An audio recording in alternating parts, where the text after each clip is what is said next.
Estábamos viendo las vías. Y en relación a las vías estábamos viendo algo. ¿Qué era lo importante de las vías? ¿Qué nos cambiaba del fármaco? Nos cambia el mecanismo de acción, nos cambian los efectos adversos, la biodisponibilidad, lo que principalmente así que nos quedamos viendo biodisponibilidad en la clase pasada. De ahí vamos a retomar hacia adelante el día de hoy. Nos vamos a meter un poquito más en farmacocinética, ¿ya?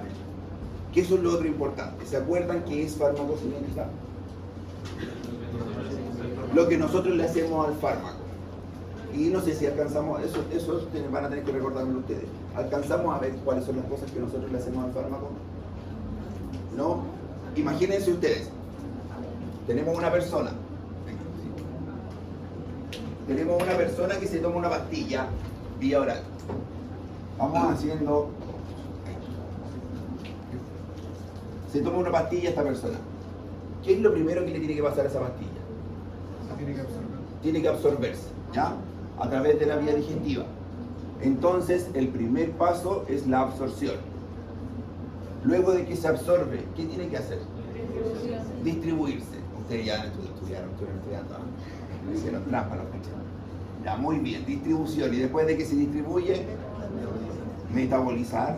Y después, eliminación o expresión. ¿Ya? Muy bien. O sea que la base de lo que vamos a ver hoy, la base de la farmacocinética son los 4 procesos básicos de la farmacocinética, que generalmente lo abreviamos como ADME, ¿cierto? Absorción, distribución, metabolización y eliminación. Que eso es lo que vamos a ver hoy, absorción, distribución, metabolismo y eliminación. ¿Ya? Así que vamos a partir desde ahí. Pero quiero que cuando veamos todo eso, lo vamos relacionando con este gráfico. Va a ser uno de los gráficos con los que más vamos a trabajar durante toda la primera unidad. Así que me interesa que nos quede súper claro desde el punto de vista teórico, porque después le vamos a poner números. O sea, ustedes le van a poner números a esos gráficos. Y vamos a sacar conclusiones a partir de estos gráficos. ¿Vimos este gráfico algo? ¿Sí? ¿Lo vimos completo? ¿Sí? ¿Ya? Entonces recordemos que este gráfico es independiente para cada medicamento y que se basa en comparar concentración plasmática por tiempo. ¿Ya? Por tiempo. O sea, vamos viendo cómo va variando la concentración en el cuerpo a medida que pasa el tiempo. Generalmente el gráfico hay 2 líneas fundamentales, que es la concentración mínima eficaz y otra que es la concentración mínima tóxica, o máxima tóxica, perdón. ¿Ya? Esas 2 líneas son independientes para cada fármaco y es diferente de la dosis. O sea, si decimos el paracetamol, yo tomo 500 miligramos, no es que 500 miligramos sea la concentración mínima eficaz, ¿cierto? Sino que es lo que finalmente llega a la sangre. Aquí generalmente se expresa en microgramos por ml. Y acá arriba también, microgramos por ml. Además, tenemos un periodo de latencia, que es el tiempo que pasa entre que el fármaco se absorbe y que llega a la concentración mínima eficaz. Periodo de latencia que aplica principalmente para las vías orales. La vía endovenosa no aplica el periodo de latencia, ¿cierto? Porque ingresamos al tiro con ¿cuánta biodisponibilidad? 100% al tiro. Así que ahí tenemos éxito. Avanzamos un poquito, ¿cierto? Aquí empieza el efecto y aquí tenemos 2 cosas. Este gráfico se puede interceptar en 2 partes, aquí y aquí. Por lo tanto, de cada punto van a salir 2 parámetros, un parámetro de concentración y un parámetro de tiempo. Este es el punto máximo del fármaco, así que a este le llamamos Cmax, concentración máxima. Y este es el tiempo máximo, le llamamos Tmax. Aquí hay un máximo. Luego este viene disminuyendo y va a haber un momento en que va a disminuir a la mitad. Pongámosle un número a esta Cmax, supongamos que es 10 o 20, perdón. Por lo tanto, cuando este fármaco llegue a 10, a la mitad de la concentración máxima, aquí pongámoslo, va a haber un punto súper importante que se llama T media, vida media de eliminación.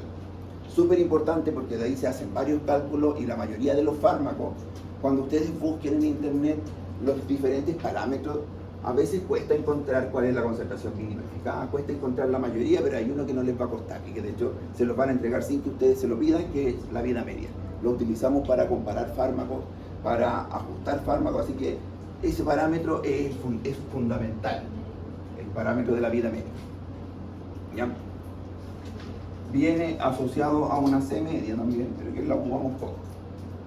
Luego hay un punto en el que se cae por debajo de la concentración mínima eficaz, así que podemos decir que el fármaco hizo su efecto solamente entre este punto y este punto. Así que si nosotros hacemos la resta, restamos esto, X menos Y, nos va a dar esta parte de la curva. Y esta parte de la curva le llamamos tiempo de acción o tiempo eficaz, duración de la acción, y es el tiempo en el cual el fármaco se mantiene sobre la concentración mínima eficaz. Y por último tenemos otro parámetro, que es este de aquí, que es la ventana terapéutica, que es la diferencia de esto con esto. O sea, es la resta de esas dos cosas. Si este es 30 y este es 10, aquí abajo, 30 menos 10 quiere decir que la ventana terapéutica es 20. Pero hay algo que nos sirve más que eso, que es calcular el índice terapéutico. Índice terapéutico, que es dividir estas dos cosas. Y nos va a dar un número, una relación. Más adelante vamos a ver para qué sirve.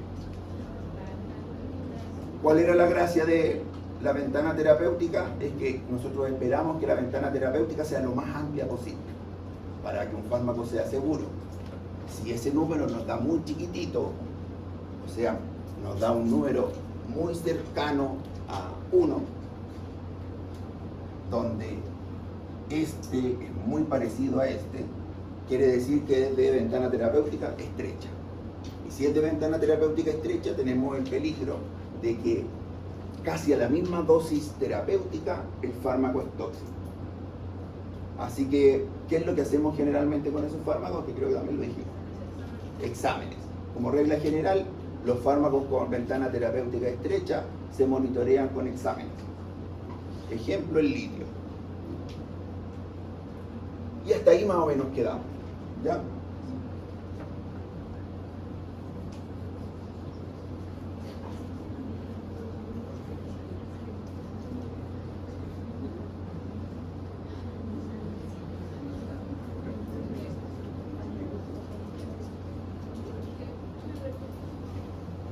Veo que estudiaron de todos modos y que creo que vamos a andar muy bien. Díganme. Para sacar el índice terapéutico, ¿qué sí dividido la Dividimos la concentración tóxica por la eficaz. Ya, entonces, lo que vamos a ver hoy son estas 4 cosas: absorción, distribución, eliminación y metabolismo. ¿Ya? Es el resumen de lo que vamos a ver el día de hoy. Y cada una de estas fases podemos hacer cálculos y trae muchos números, así que vamos a tratar de hacer los cálculos que podamos. Hay algunos cálculos que vamos a preferir saltarlos porque tendrían ustedes que traer calculadora científica. Y creo que no vale la pena, así que vamos a tratar de hacer todo lo que se pueda hacer sin calculadora científica. Excepto usted, que usted va a hacer todos los cálculos. Ya, esto es lo que vamos a ver entonces. ¿Qué hace el fármaco en el cuerpo? ¿Qué le hace el cuerpo al fármaco? Ya, 4 cosas, ya que de eso depende qué dosis doy, por cuánto tiempo, qué concentraciones llegan a la sangre y cuánto tiempo se mantienen en la sangre. Absorción, distribución, metabolismo y eliminación.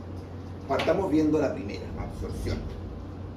La absorción se lleva a cabo principalmente en el estómago y secundariamente en el intestino.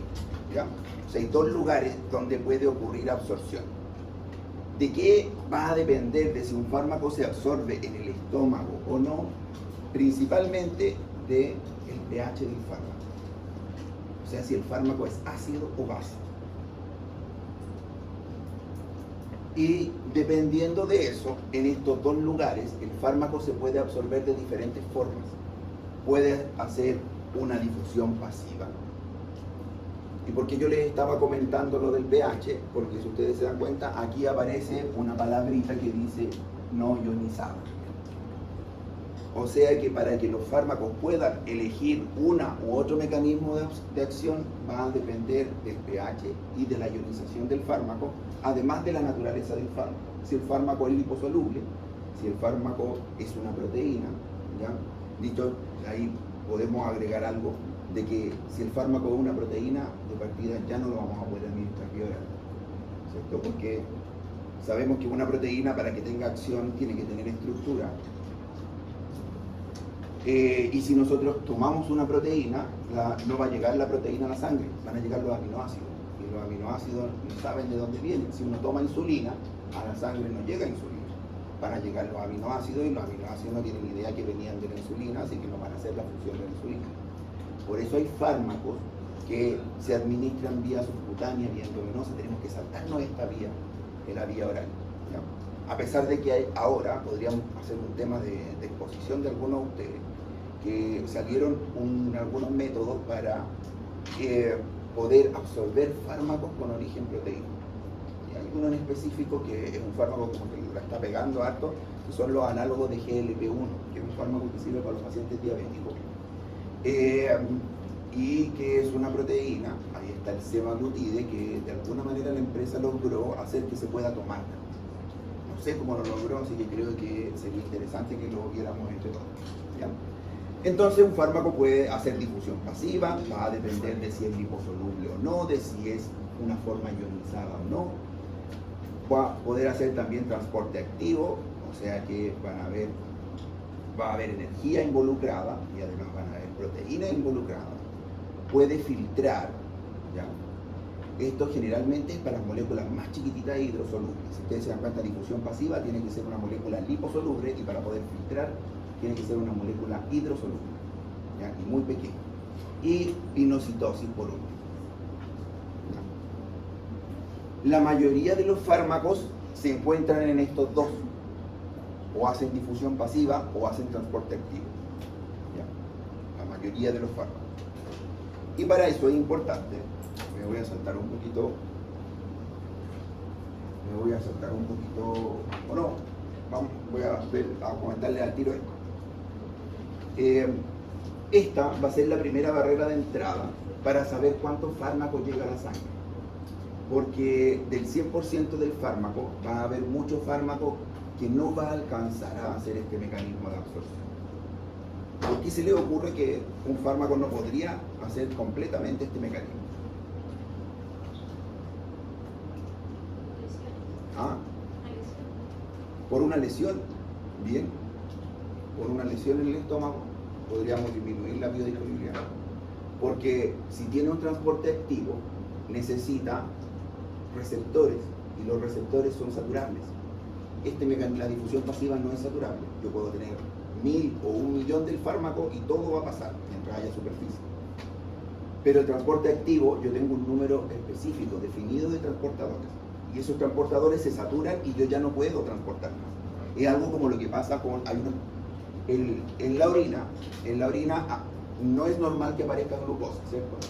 No es normal. Pero la glucosa sí filtra. La glucosa filtra hacia la orina.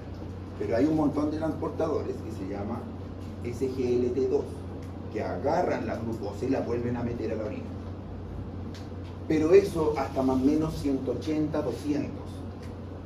Porque alrededor de ese número de 180 miligramos por decilitro, ya no tengo más transportadores que agarren la glucosa y la vuelvan a meter a la orina. Así que de ahí para arriba empieza a salir en la orina.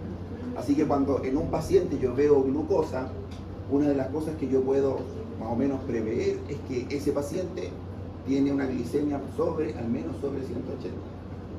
Igual hay que descartar otras cosas. Las mujeres embarazadas tienen una glucosuria primaria, hay una enfermedad que hay glucosuria primaria, hay fármacos hoy en día que son inhibidores de SGLT2 que hacen aparecer glucosa, así que no estamos hablando a modo general. Ya, pero son saturables. Son un número de trabajadores que después de eso ya no pueden más.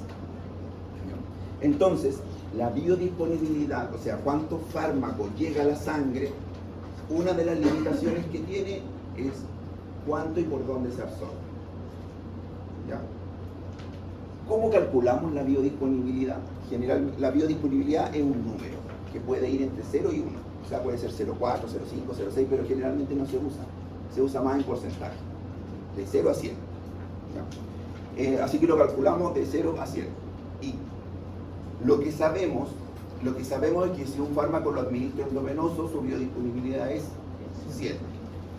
Así que la pregunta es, ¿cómo es la biodisponibilidad del fármaco por las otras vías en comparación con la endovenosa? Así que ¿cómo sacamos la biodisponibilidad? Comparando cómo es la vía endovenosa comparado con otras. Por eso, miren, la fórmula es, esto es el área bajo la curva de la vía oral dividido por el área bajo la curva endovenoso por 100. Calcular el área bajo la curva es difícil, así que normalmente se los voy a dar yo, porque una curva no es una figura plana, está compuesta por círculos, por triángulos, hay que hacer un montón de cosas para calcular, o a no ser que se acuerden cómo integrar. ¿Ya? Si se acuerdan cómo sacar integrales, también podrían calcular de manera más fácil el área bajo la curva. Pero bien, se calcula entonces, se compara el área bajo la curva oral por la vía endovenosa. Ahora, si yo quiero comparar la administración rectal, aquí área bajo la curva rectal con área bajo la curva endovenosa. ¿Ya? Y eso me va a dar un número, entre 0 y 100. Ese numerito, ¿por qué es importante? Porque si yo sé que, miren, aquí me pone un ejemplo, la morfina tiene más o menos una biodisponibilidad del 30%, y yo a un paciente le estoy dando, imagínense, endovenoso, lo tengo hospitalizado, y le estoy dando 6 miligramos, 5 miligramos de morfina, y con eso logré mantenerlo bien. Pero ya lo quiero dar de alta para la casa, pero quiero mandarlo con morfina, y no endovenoso. Aquí en Chile no hay, pero existe morfina bioral. Y yo quiero transformar la dosis. Yo logré controlar el dolor con 5, hospitalizado, y lo quiero mandar a la casa. ¿Con cuánto lo mandaré? Que aquí me estoy adelantando a una actividad que vamos a hacer, pero ¿con cuánto lo podré mandar? Con 30% de 5. ¿Cómo se les ocurre que podríamos hacer eso? Quiero transformar yo la dosis, estoy endovenoso. Sé que endovenoso es 100%. ¿Cierto? Miren, vamos a tratar de visualizarlo con una regla de 3. Yo sé que endovenoso, 6 miligramos es igual habíamos dicho 5, ¿verdad? 5 igual al 100%. ¿Cierto? Pero resulta que ahora la morfina tiene una biodisponibilidad del 30%. O sea que de estos 5 miligramos, solamente, si yo se los doy vía oral, solamente 30% llegan a la sangre. ¿Cuánto me dará eso?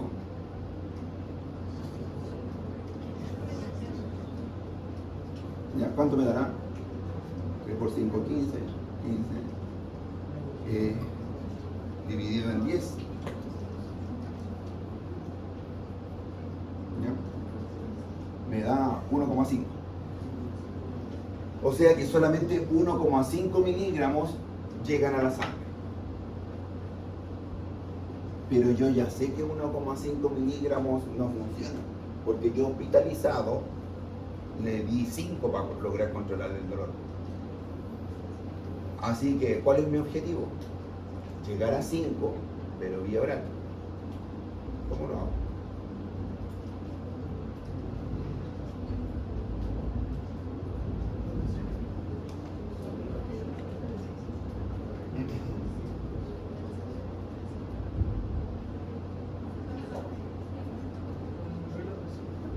¿Ya? ¿Cómo lo haría?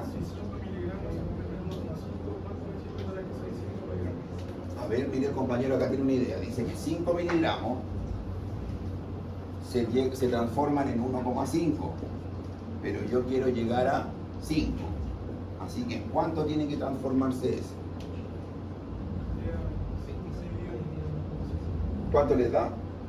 25 dividido en 1,5. ¿Y eso da? ¿Cuánto les da? Ah, de veras que les dije que no podían sacarse el... Bien, estaba tratando de pillar.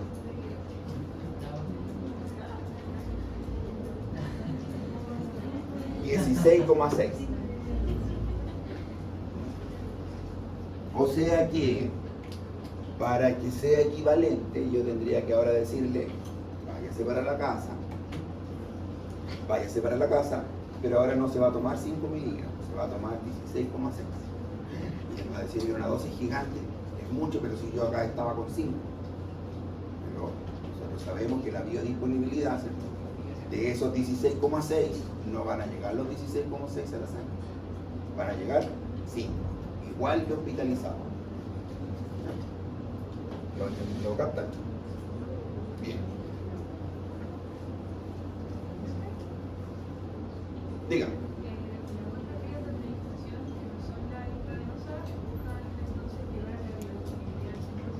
Ah.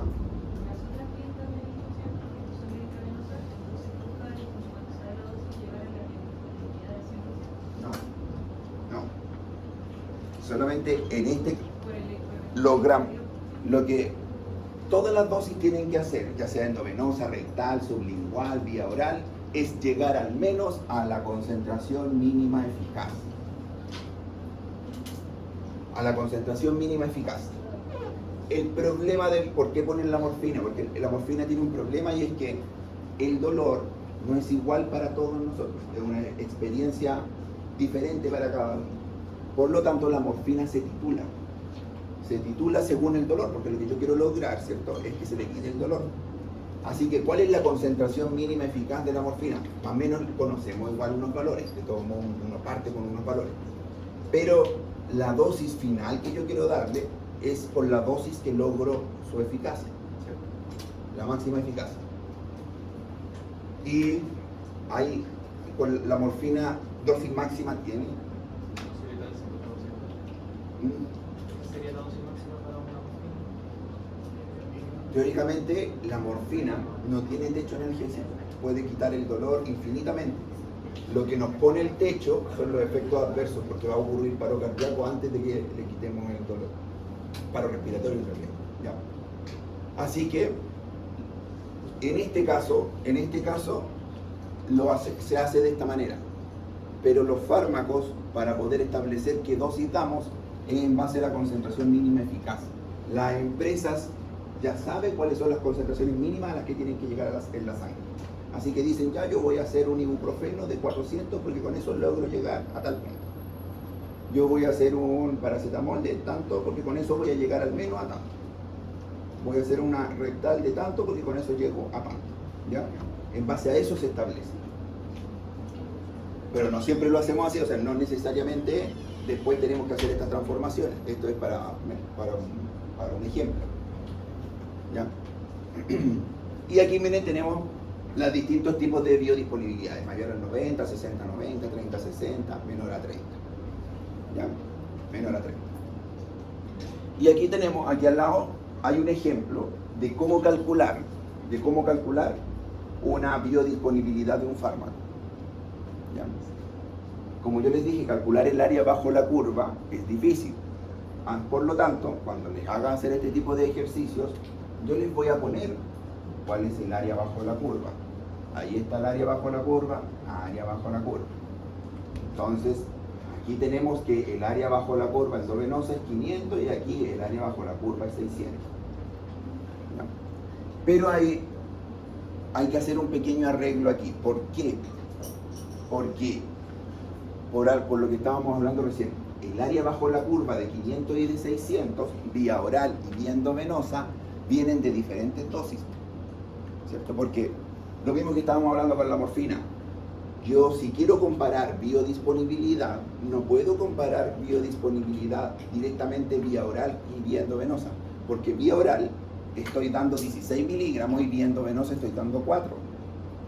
Así que cuando doy dosis diferentes vía oral y vía endovenosa, tengo que hacer un arreglo aquí y multiplicar el área bajo la curva vía oral por la dosis endovenosa y dividir por el área bajo la curva endovenosa y multiplicar por la dosis oral. Supongamos, hagamos algo similar con la morfina. La dosis endovenosa eran 4 miligramos o 5 miligramos. Y la dosis oral eran 16 miligramos. Así que y mantengamos el área bajo la curva. ¿Qué tendríamos que hacer? Reemplazamos área bajo la curva, aquí es 500, por la dosis vía oral, que eran 5. Arriba, el área bajo la curva eran 200. Perdón. La dosis oral 16, tiene razón, 16. Y esta era 5. Y el área bajo la curva para eso es... ¿Dónde aquí? Ay, no era esa la que tenía que...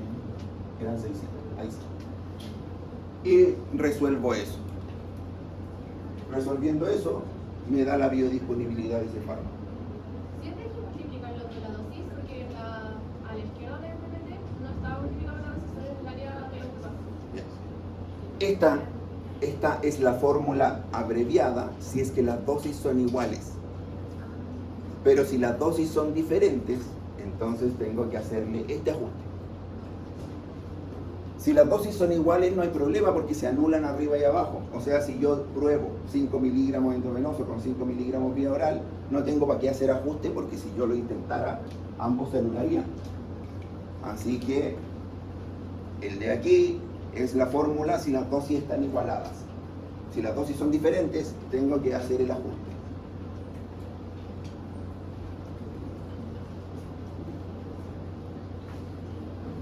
Y después de hacer todo eso, me queda 60% en ese caso.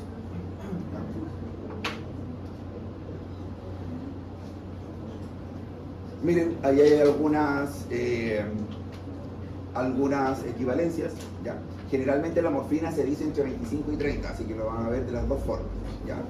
Vancomicina oral, 3%. Ciprofloxacino, 70%. Cualquier fármaco endovenoso, 100%. Miren, eso es interesantísimo ahí, vancomicina vía oral, porque de hecho lo utilizamos eso cuando queremos matar, queremos que nos absorba la vanco y queremos matar las bacterias que están en el intestino. Hay algunas ocasiones en las que queremos hacer eso. Y aquí es súper bueno porque de toda la vancomicina que yo le voy a dar, casi nada va a pasar a la sangre. ¿Ya? La mayoría va... la mayoría de las veces cuando un fármaco tiene una biodisponibilidad baja, uno piensa que es un mal fármaco, ¿cierto?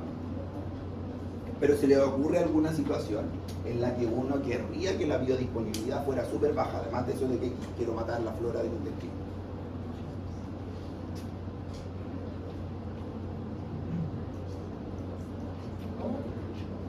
Se le ocurre alguna situación donde yo quiero que la biodisponibilidad sea lo más baja posible. Ojalá biodisponibilidad cero. ¿Ah? ¿Cierto que es el intestino, para el intestino? Sí, esa podría ser una. Que tenga una ventana terapéutica estrecha.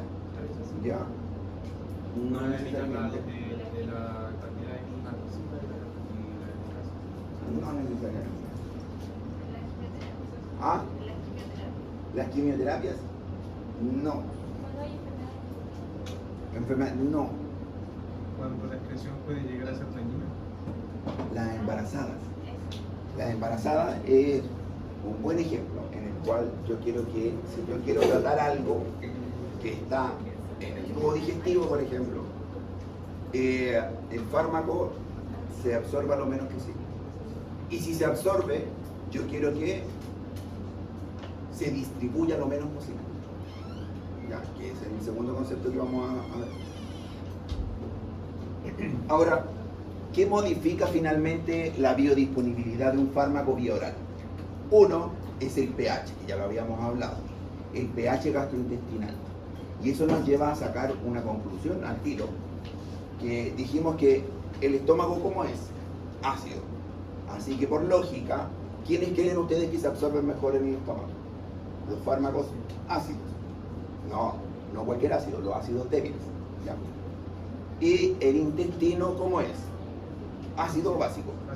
Ya, más tirado para el básico. Por lógica, o sea, así que por lógica se absorben mejor los fármacos básicos en el intestino. ¿Ya? ¿Y eso por qué? Porque los fármacos tienen la capacidad de o son ácidos débiles o son bases débiles.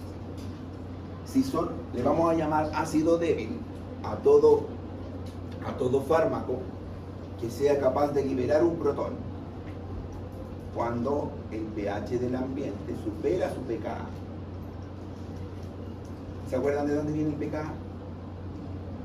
¿Se acuerdan de la fórmula? No sé si lo habrán visto en bioquímica, la fórmula de Henderson y Hasepa. ¿Sí? ¿Cierto? Que dice que el pH es igual al pKa o pKb, vamos a hacerlo con el pKa, más el logaritmo antilogaritmo del ácido partido por la base. Entonces, tenemos dos tipos de fármacos, ácido y básico. Los ácidos se absorben mejor en el estómago y los básicos se absorben mejor en el intestino. ¿Se le ocurre alguna situación donde el estómago no esté lo suficientemente ácido? Los que toman inhibidores de bomba, los que toman omeprazol. ¿Sí? Los que toman omeprazol tienden a tener un pH un estómago con un pH diferente. Por lo tanto, la absorción de los fármacos es diferente. ¿Quién otro se les ocurre? ¿Quién otro se les ocurre? Los pacientes que tienen gastritis crónica, la gastritis crónica puede avanzar de varias formas, pero uno es con una gastritis atrófica, que es más específico de algunas enfermedades. Y la gastritis atrófica lleva a anacloridria, o sea, eliminar menos ácido clorhídrico.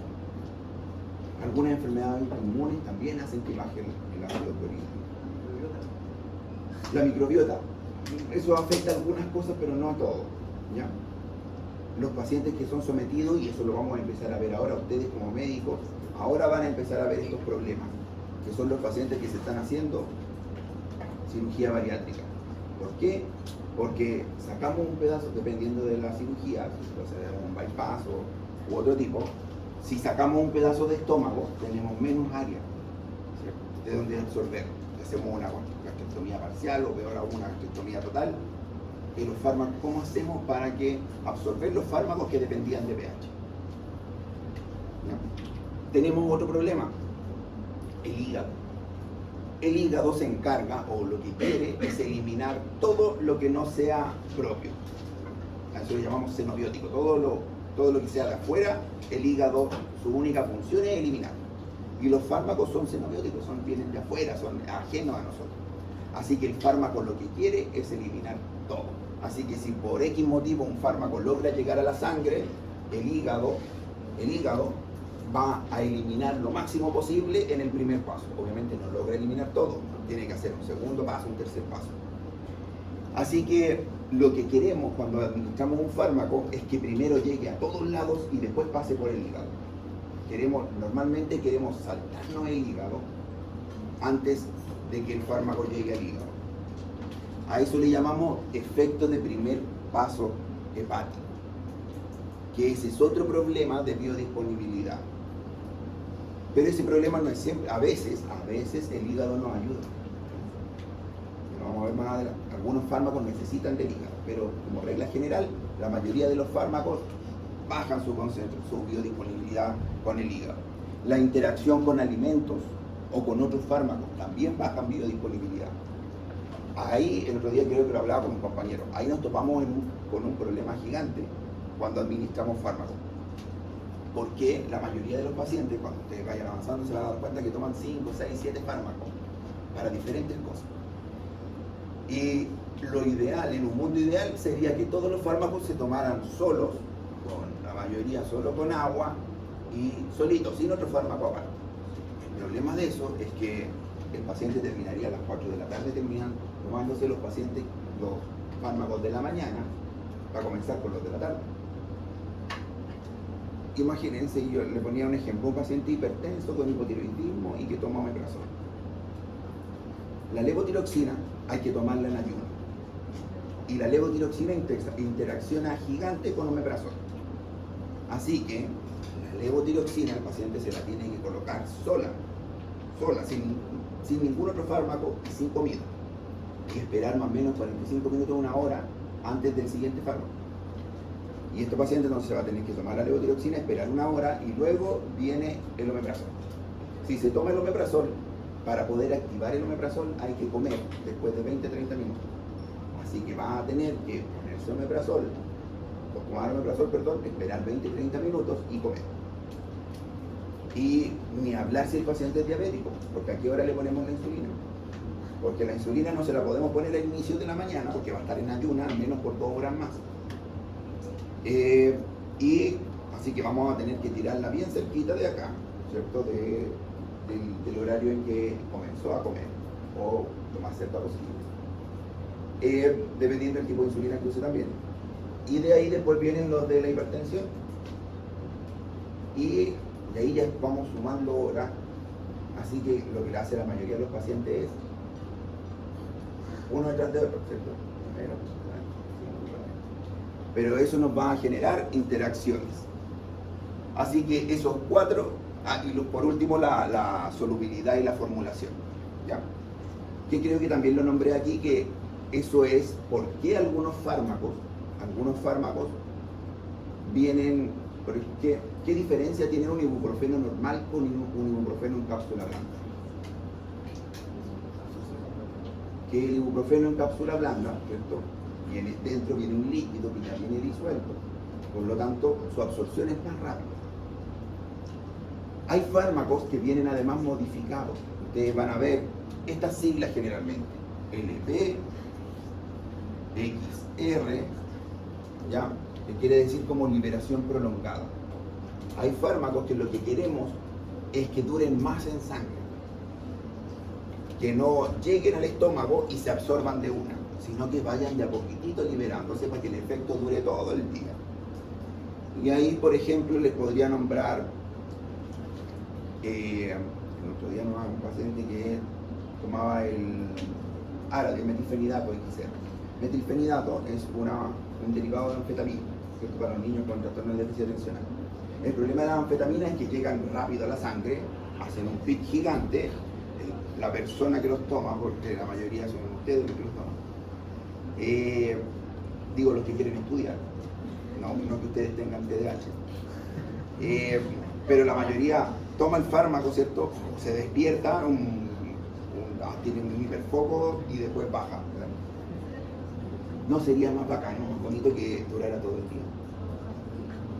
Los fármacos para bajar de peso, fármacos como la fentermina, las personas dicen que toman el fármaco, con el tiempo ya no les va haciendo nada, pero lo que les pasa es que llega un efecto máximo y después al final del día, a las 8 del día, llegan a la casa, el efecto ya se ha ido porque fue muy rápido y llegan con el hambre para otra cosa.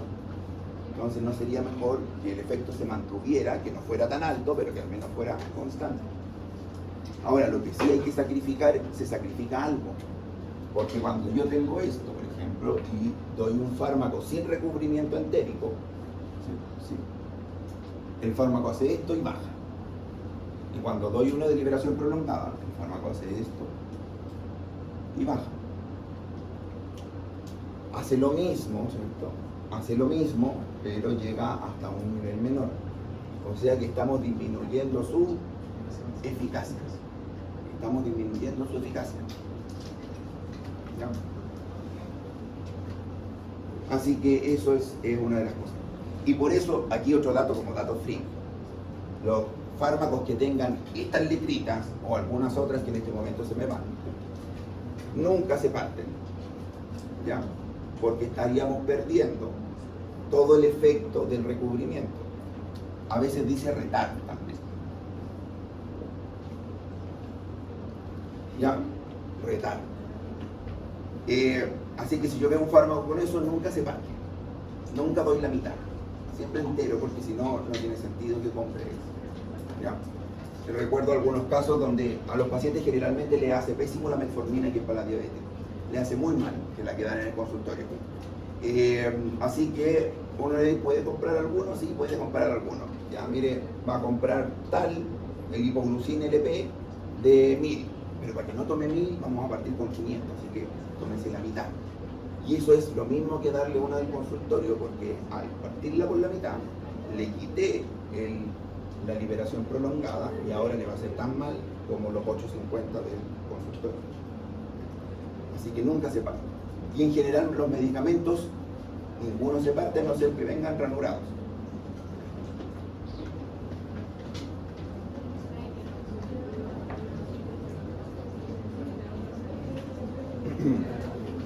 Aquí está la tablita que ustedes ya habían visto, que me imagino que se estudiaron, ¿cierto?, con las diferentes biodisponibilidades dependiendo de la vía. Y aquí llegamos a esta parte que estábamos hablando. Miren, la mayoría de los fármacos entonces se clasifican o como ácidos débiles o como bases débiles. Están en uno de los dos lados. Es un ácido o una base débil. ¿Según qué? Según su pKa. ¿Ya? Su pKa o su pKb, dependiendo del caso. El fármaco que más se absorbe es el fármaco no ionizado. El fármaco ionizado, o sea, el fármaco que ha ganado un protón o perdido un protón, se absorbe mal. Ya dijimos que los ácidos débiles se absorben mejor en estómago, las bases débiles se absorben mejor en intestino. ¿Ya? ¿Por qué? Por su pKa. Su pKa depende del medio. Así que si el fármaco se llega a ionizar, entonces ya se va a absorber mucho menos. Aquí está cómo llega más o menos, ¿cierto? Lo que yo les estaba explicando del primer paso hepático, que ya lo había nombrado. Y aquí, miren, les quiero nombrar esto. ¿Cómo uno puede saber si un fármaco es un ácido o una base débil? Porque obviamente no nos vamos a aprender de memoria los pKa. Pero hay algunas palabritas que nos ayudan. Porque generalmente para poder formular un fármaco como un ácido o como una base, hay que mezclarlo con un grupo. Con un grupo fosfato, con un grupo clorhidrato, con hacer una sal, etc. Entonces, miren, aquí, los ácidos débiles pueden venir con lisina, arginina, pueden venir en forma de sal, va a decir sódico o potásico. Por lo tanto, todo fármaco que diga sódico o potásico probablemente es un ácido débil. Sigamos bajando. Acá, maleato, todos los fármacos que digan maleato o malato también son ácidos débiles. Y ahí aparece enalapril maleato, clorfenamina maleato. Todos esos fármacos, esa segunda palabrita, nos va a ayudar a saber si es un ácido o una base. ¿Para qué sirve saber si es un ácido o una base? Para saber dónde se va a absorber. Y va a saber qué otro fármaco, por ejemplo, como los inhibidores de bomba, van a estar afectando. Y miren, las bases, ¿con qué se mezclan las bases? Base débil, con fosfato, con clorhidrato, con sulfato. Por lo tanto, si un fármaco dice fosfato, clorhidrato o sulfato, probablemente es una base débil, se absorbe en el intestino. ¿Ya? Esta pregunta la vamos a saltar porque ya creo que la respondimos. ¿Qué pasa si cambio de vía oral a vía endovenosa? Perdón, de vía endovenosa a vía oral. Y es que teníamos que aumentar la dosis. Y ya el compañero dijo muy bien ahí cómo lo íbamos a hacer. Eso básicamente con la absorción.